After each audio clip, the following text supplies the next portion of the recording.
जय हरि कृष्णा दोस्तों पीताम्बर स्टोरी में आपका स्वागत है। दोस्तों वीडियो में आगे बढ़ने से पहले यदि हमारी वीडियो आपको पसंद आती है तो वीडियो को लाइक करो, चैनल को सब्सक्राइब कीजिए। अच्छी और रोमांचक कहानी हम लाते रहेंगे। दोस्तों शुरू करते हैं कहानी। सुरम्य शिखर की तलहटी में स्थित एक छोटे से गांव के पास घने जंगल के बीच एक साधु अपनी तपस्या में लीन था। साधु का नाम स्वामी शरणानंद था। उसने सांसारिक जीवन के मोहमाया को त्याग कर अध्यात्म की राह चुनी थी।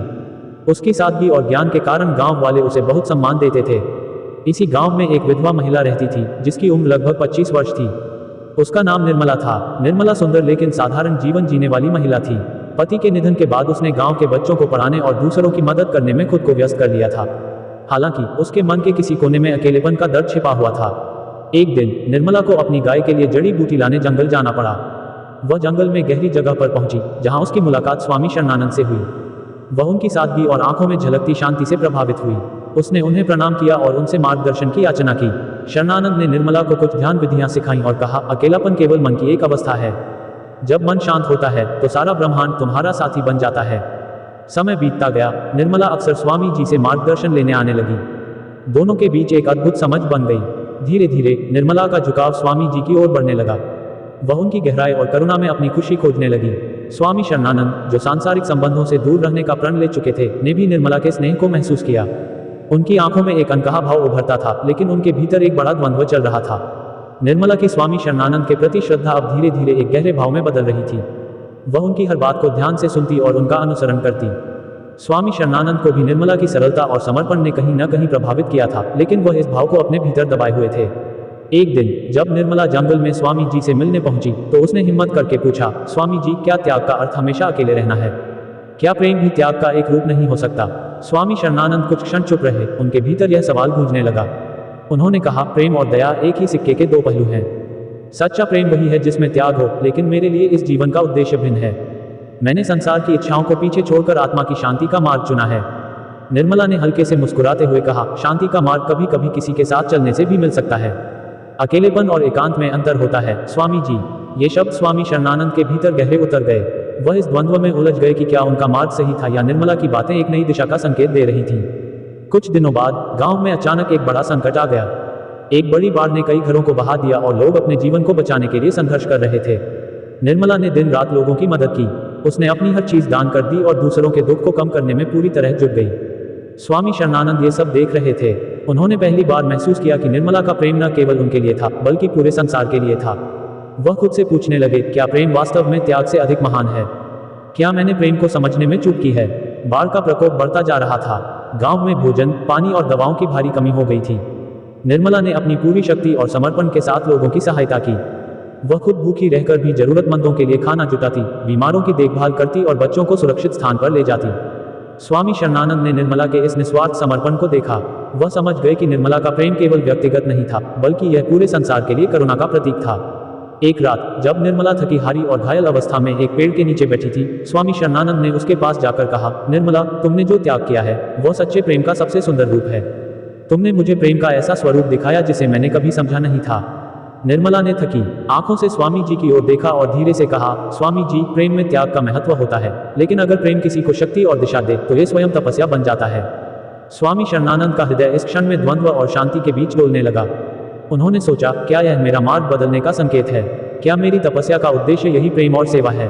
दूसरे दिन स्वामी शरणानंद गांव वालों की मदद के लिए खुद को समर्पित कर दिया। उन्होंने अपने साधना स्थल को राहत शिविर में बदल दिया।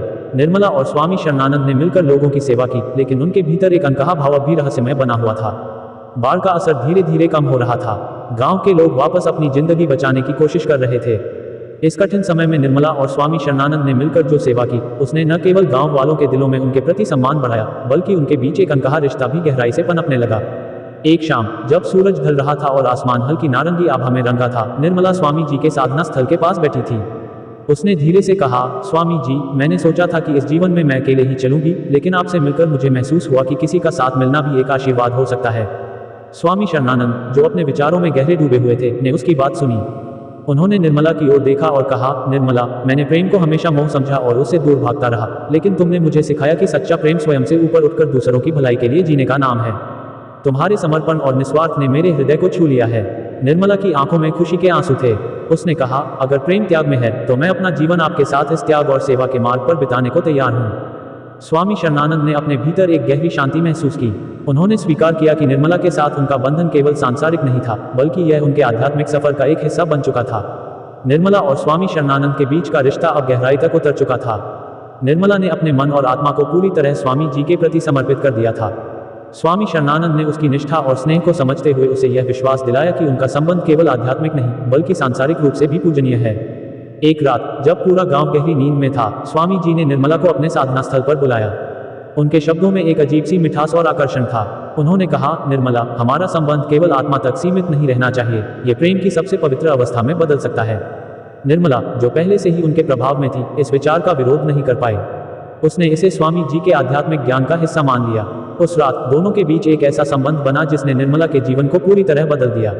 समय बीतता गया, लेकिन निर्मला के मन में धीरे धीरे कुछ सवाल उठने लगे। वह देखती थी कि स्वामी शरणानंद कई अन्य महिलाओं से भी खास नजदीकी रखते थे। वह उन्हें अकेले में बुलाते और उन्हें आध्यात्मिक ज्ञान के नाम पर अपने वश में कर लेते। एक दिन निर्मला ने अपनी जिज्ञासा को और रोक नहीं पाया। उसने एक वृद्ध महिला से बात की जो वर्षों से स्वामी शरणानंद को जानती थी। वृद्धा ने बताया, स्वामी शरणानंद एक ढोंगी है। वह विधवा और असहाय महिलाओं को अपने जाल में फंसा लेता है। वह उनकी भावनाओं और परिस्थितियों का फायदा उठाकर उन्हें अपना शिकार बनाता है। निर्मला का दिल टूट गया। उसने महसूस किया कि जिसे वह सच्चा साधु और प्रेमी समझ रही थी, वह केवल एक छल करने वाला व्यक्ति था। इस सच्चाई के सामने आने के बाद निर्मला ने खुद से वादा किया कि वह स्वामी शरणानंद के असली चेहरे को दुनिया के सामने लाएगी। उसने उन महिलाओं से बात करना शुरू किया जो स्वामी जी की चपेट में आई थीं। उसने उन्हें अपनी कहानी सुनाने के लिए प्रेरित किया। निर्मला पूरी तरह बदल चुकी थी। वह अपने दर्द और विश्वासघात को शक्ति में बदलते हुए एक नई राह पर चल पड़ी। उसने उन महिलाओं की कहानियां इकट्ठा करनी शुरू की जो स्वामी शरणानंद के शिकार हुई थीं। कई महिलाएं शुरुआत में डर और शर्म के कारण खुलकर बोलने से हिचकिचा रही थीं, लेकिन निर्मला के हिम्मत भरे रवैये ने उन्हें अपनी सच्चाई बताने का साहस दिया।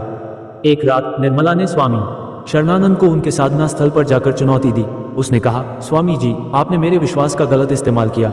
आपने न केवल मुझे बल्कि कई मासूम महिलाओं को अपने जाल में फंसाया।